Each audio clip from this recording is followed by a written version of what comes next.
तुम्हारी तकलीफ मिटा देगा।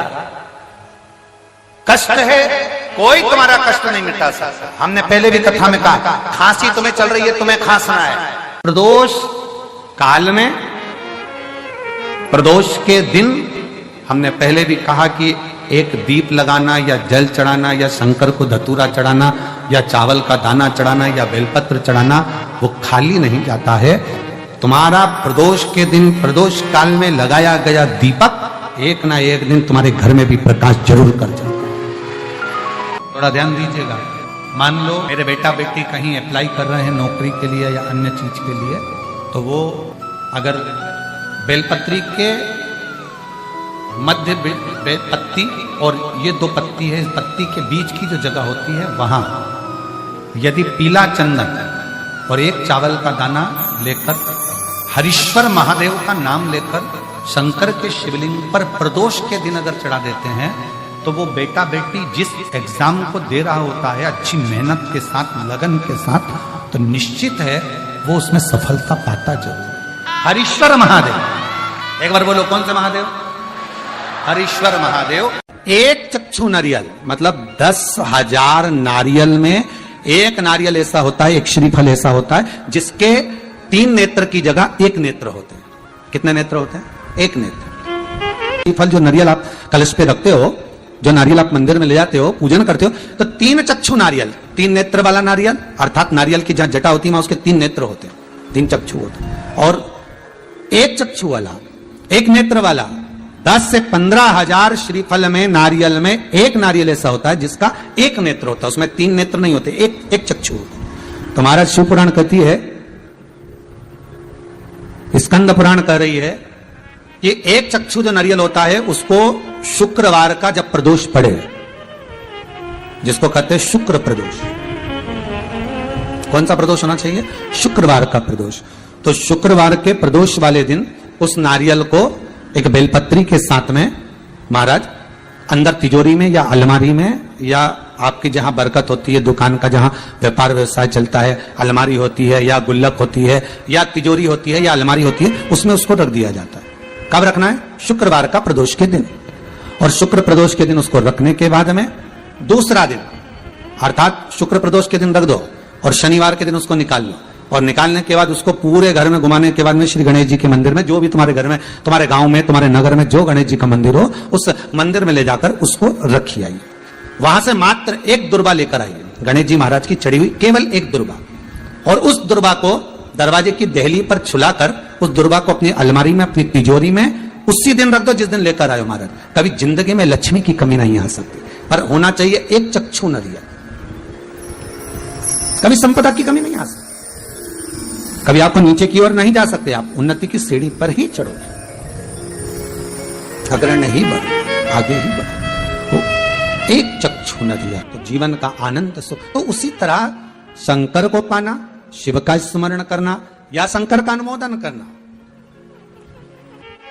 महाराज 1 चक्षु नारियल हो, और वो 1 चक्षु नारियल जिसके 1 नेत्र हो, और वो नारियल अगर शुक्रवार की प्रदोष हो और प्रदोष काल में उसको अलमारी में, तिजोरी में रखा जाए बेलपत्र के साथ, और उसी श्रीफल को दूसरे दिन गणेश जी के मंदिर में संपूर्ण घर में, व्यापार में घुमाकर रखा जाए, वहां से मात्र 1 दुर्बा लाकर रखी जाए, कभी संपदा की कमी नहीं आ सकती। ये उसी तरह प्रदोष का दिन, प्रदोष काल का समय, भगवान शंकर प्रदोष के दिन, प्रदोष काल में अपने भक्तों के घर पर नंदी के कान में जो बोल कर जाता है, शिवजी नंदी पर बैठकर उस भक्त के दरवाजे पर उसका कल्याण करने के लिए प्रदोष के दिन, प्रदोष काल में पहुंचते हैं।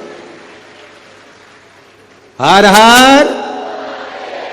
प्रदोष के दिन, प्रदोष काल में देवाधिदेव महादेव उस शंकर के भक्त के घर जाते हैं, जो भगवान नंदीश्वर के कान में कहकर जाता। नंदी के कान में जिसने कहा,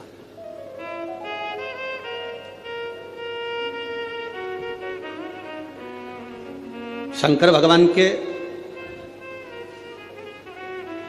इस शिवलिंग का स्मरण आप करेंगे। बीच में जो एक मोटी सी लाइन होती है, इसको अशोक सुंदरी कहते हैं। सब लोग दर्शन करें, जम के बोलो जरा, करें। अशोक सुंदरी की जगह जहां पूरी हो जाती है, उसके बीच में शिवलिंग और उसके बीच में थोड़ी सी जगह खाली आती है। करें दर्शन, समझना जरा बहुत अच्छे से। जैसे ये अशोक सुंदरी की जगह है, हम निवेदन करेंगे आस्था चैनल वालों से भी और एलईडी वाले भी, जिन जिनको एलईडी पर आप दर्शन करा रहे हैं वो पूरी तरह से कराएं। गणेश जी का स्थान, षडानंद कार्तिकेय का स्थान, अशोक सुंदरी का स्थान बीच में। अशोक सुंदरी का जो स्थान पूरा हो जाता है, वहां से लेकर शिवलिंग के बीच में खाली जगह आती है। करें दर्शन आप लोगों ने, खाली जगह आती है।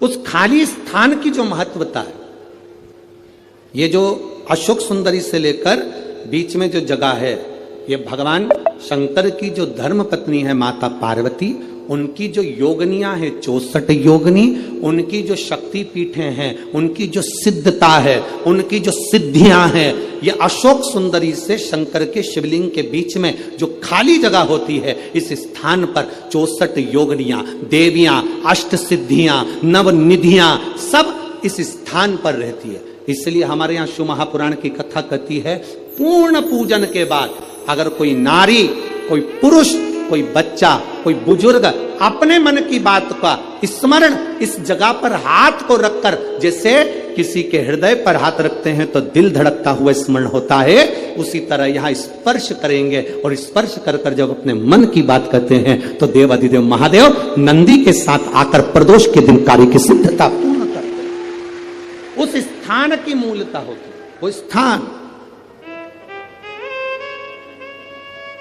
समझ में आएगी ना जगह। अरे बोलो तो जम के। मेरे देवाधिदेव महादेव ने माता पार्वती को अपने चित्तवृत्ति के साथ यहां अनुमति प्रदान कर रखी है। वहां का स्पर्श, वहां का मात्र स्पर्श और हमारे दिल की बात। प्रदोष के दिन यदि कहीं से आपको शमी पत्र मिल जाए और प्रदोष काल में, प्रदोष का जो समय होता है, शाम का जो समय होता है प्रदोष काल, 4 प्रदोष 5 प्रदोष आप कर कर देखिएगा कि आपका कोई काम है, कोई नौकरी के लिए आप अप्लाई कर रहे हैं, कोई समस्या बड़ी विकट आ गई है, कोई तकलीफ, बड़ा गला पकड़ रहा है बेटा, प्रदोष काल अगर एक शमी पत्र भी आप घर के शिवलिंग को, अब ये करने के लिए आपको मंदिर के शिवलिंग नहीं जाना, अपने घर में जो शिवलिंग, चाहे वो स्फटिक का हो, पारद का हो, कंकर शंकर का हो, लकड़ी का हो, जो शिवलिंग तुम्हारे घर में, कांच का हो, चाहे वो नर्मदा के कंकर का हो, नर्मदेश्वर हो, पाषाण का हो, जो शिवलिंग, चांदी का हो, सोने का हो, तांबे का हो, पीतल का हो, जो शिवलिंग तुम्हारे,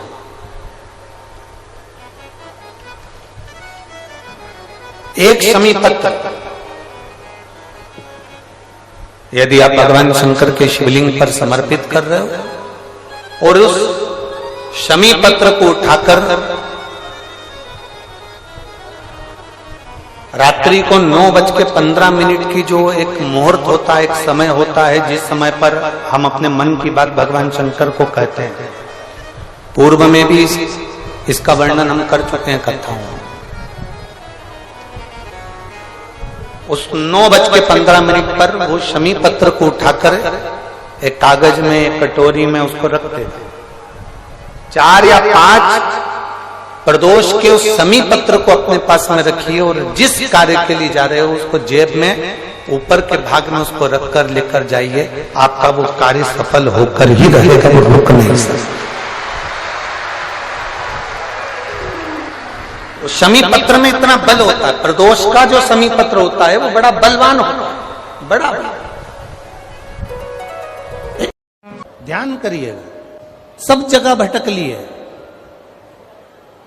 सारी दुनिया में जाकर बोलिया है, जगह जगह जाकर प्रार्थना कर ली, निवेदन कर लिया, तो भी तुम्हारा अगर कोई काम ना बने तब एक काम जरूर करना, एक बेलपत्र, एक शमी पत्र, एक कनेर का फूल देवाधिदेव महादेव को प्रत्येक प्रदोष के दिन शिवजी को जल चढ़ाकर समर्पित करना प्रारंभ कर दो। 2 या 3 प्रदोष निकलेगी, मेरा देवाधिदेव महादेव तुम्हारी झोली खुशियों से भर देगा निश्चित। एक बेलपत्र, एक शमी पत्र और एक कनेर का पुष्प भगवान शिव को प्रदोष के प्रदोष बाबा देवाधिदेव महादेव को जल चढ़ाकर देना प्रारंभ। किसी भी प्रदोष के। अगर बच्चों का विवाह नहीं होता है, शादी नहीं होती है, तो अपन लोग क्या करते हैं कि भाई एक बेलपत्री का जो पत्ता होता है, उस पत्ते के बीच वाली जो पत्ती होती है, उस पत्ती पर अपन केसर को घिसकर, केसर को घोलकर उस पत्ती पर अपन केसर का तिलक लगा देते हैं। और केसर का तिलक लगाकर जिसका विवाह नहीं होता, उसकी ये बीच वाली उंगली पर, ये बीच वाली पत्ती को अंगूठे से टच कर उसको